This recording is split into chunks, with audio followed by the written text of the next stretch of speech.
Hi friends, welcome back to my YouTube channel. ನಾನು ನಿಮ್ಮ ತೇಜು. ಹೇಗಿದ್ದೀರಾ? ನಾನು ಚೆನ್ನಾಗಿ, ನೀವು ಚೆನ್ನಾಗಿ ಅನ್ಕೊಂಡಿದ್ದೀನಿ. ಲಾಸ್ಟ್ ವಿಡಿಯೋದಲ್ಲಿ ಇನ್ವಿಸಿಬಲ್ ಚೈನ್ಸ್ಗೆ ಡಾಲರ್ಸ್ ಮಾಡ್ಕೊಂಡಿದ್ನಲ್ಲ, ಅದು ಇವಾಗ ತೋರಿಸ್ತಾ ಇದ್ದೀನಿ ಕಟ್ ಮಾಡಿರೋದು. ನೋಡಿ, ಇದು half moon shape multi colour kundan use ಮಾಡಿರೋದು. ಮತ್ತೆ ಇದು pink and sky blue colour last ವಿಡಿಯೋದಲ್ಲಿ ತೋರಿಸಿದ್ನಲ್ಲ ಹೇಗೆ ಮಾಡೋದು ಅಂತ. ಅದು ಮಿಡಿಲ್ ನಲ್ಲಿ ಇರೋದು ಡಾಲರು, ಆ ಕಡೆ ಈ ಕಡೆ ಸೈಡ್ ಡಾಲರ್ಸ್, ಮತ್ತೆ ಅದ್ರ ಸೆಟ್ ಕಿವೆಗ್ಲವು. ಮತ್ತೆ ಇದು ಲೋಟಸ್ ಶೇಪ್ ಡಾಲರ್ಸ್. ಇವೆಲ್ಲಾನು ಇನ್ವಿಸಿಬಲ್ ಚೈನ್ ಮಾಡೋಕೆನೆ ಡಾಲರ್ ಮಾಡಿರೋದು. ಲಾಸ್ಟ್ ವಿಡಿಯೋದಲ್ಲೇ ಹೇಳಿದ್ದೆ, ನಮ್ಮ ಫ್ರೆಂಡ್ ಆರ್ಡರ್ ಮಾಡಿದ್ಲು ಅಂತ. ನಿಮಗೆ ಯಾರಿಗಾದ್ರೂ ಈ ತರ ಇನ್ವಿಸಿಬಲ್ ಚೈನ್ಸ್ ಆಗಿರ್ಬೋದು, ಥ್ರೆಡ್ ಬ್ಯಾಂಗಲ್ಸ್ ಆಗಿರೋದು ಬೇಕು ಅಂದ್ರೆ ಸ್ಕ್ರೀನ್ ಮೇಲೆ ಕಾಣ್ತಿರೋ ನಂಬರ್ಗೆ ಮೆಸೇಜ್ ಮಾಡಿ, ಬೇಗನೆ ರಿಪ್ಲೈ ಮಾಡ್ತೀನಿ. ಈ ಡಾಲರ್ ಬಂದ್ಬಿಟ್ಟು ಸ್ಟಾರ್ಟಿಂಗ್ ಅಲ್ಲೇ ತೋರಿಸಿದ್ನಲ್ಲ, half moon shape kundan use ಮಾಡ್ಕೊಂಡು ಡಾಲರ್ ಮಾಡಿರೋದು. ಆ ಕಡೆ ಈ ಕಡೆ ಸೈಡ್ ಇವ್ರನ್ನ ಹಾಕೋದು. ಮತ್ತೆ ಮಿಡಿಲ್ ಅಲ್ಲಿ ಇದೆಯಲ್ಲ, ಅದೇ ತರದೇ ಕಿವೆಗ್ಲವು.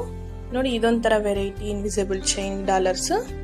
ಪರ್ಪಲ್ ಕಲರ್ ಇದ್ದ ಮಾಡಿರೋ ಅಂತ ಡಾಲರ್. ಇದು ಡ್ರಾಪ್ ಕುಂದನ್ ಯೂಸ್ ಮಾಡಿರೋ ಅಂಥದ್ದು. ಈ ಟೈಪ್ ಡಾಲರ್ ಹೇಗೆ ಮಾಡೋದು ಅಂತ ನೆಕ್ಸ್ಟ್ ವಿಡಿಯೋದಲ್ಲಿ ಬೇಕಾದ್ರೆ ತೋರಿಸ್ತೀನಿ.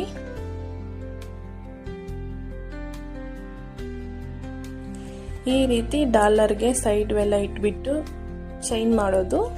ಅದ್ರದ್ದು ಸೆಟ್ ಇಟ್ಬಿಟ್ಟು ವಿಡಿಯೋ ಮಾಡಿದ್ದೀನಿ, ಕನ್ಫ್ಯೂಸ್ ಆಗಬಾರ್ದು ಅಂತ. ಹಾಗಾಗಿ ನೋಡಿ, ಮಿಡಿಲ್ ಅಲ್ಲಿ ಡಾಲರ್ ಬರುತ್ತೆ, ಆ ಕಡೆ ಈ ಕಡೆ ಚಿಕ್ಕ ಡಾಲರ್ ಬರುತ್ತೆ, ಅದಕ್ಕೆ ಕಿವೆಗ್ಲವು ಬರುತ್ತೆ. ಈ ಪಿಂಕ್ ಅಂಡ್ ಸ್ಕೈ ಬ್ಲೂ ಇದೆಯಲ್ಲ, ಅದು 2 ಸೆಟ್ಸ್ ಹೇಳಿದ್ಲು, ಹಾಗಾಗಿ 2 ಸೆಟ್ ಮಾಡಿದ್ದೀನಿ. ಫುಲ್ ಎಲ್ಲ ಚೈನ್ ಎಲ್ಲ ಮಾಡಾದ್ಮೇಲೆ ನೆಕ್ಸ್ಟ್ ವಿಡಿಯೋದಲ್ಲಿ ಶೇರ್ ಮಾಡ್ತೀನಿ ಹೇಗೆ ಬಂದಿದೆ ಅಂತ. ಇದರ ಔಟ್ಪುಟ್ ನೆಕ್ಸ್ಟ್ ವಿಡಿಯೋದಲ್ಲಿ ಶೇರ್ ಮಾಡ್ತೀನಿ. ಈ ವಿಡಿಯೋ ಯಾರಿಗಾದ್ರೂ ಇಷ್ಟ ಆಗಿದ್ರೆ ಲೈಕ್ ಮಾಡಿ, ಶೇರ್ ಮಾಡಿ, ಸಬ್ಸ್ಕ್ರೈಬ್ ಮಾಡ್ಕೊಳ್ಳಿ ಅಂದರೆ ಸಬ್ಸ್ಕ್ರೈಬ್ ಮಾಡ್ಕೊಳ್ಳಿ. Thank you for watching. Next ವಿಡಿಯೋದಲ್ಲಿ ಸಿಗ್ತೀನಿ. Bye bye. Like and share, comment ಮಾಡೋದು ಮರಿಬೇಡಿ.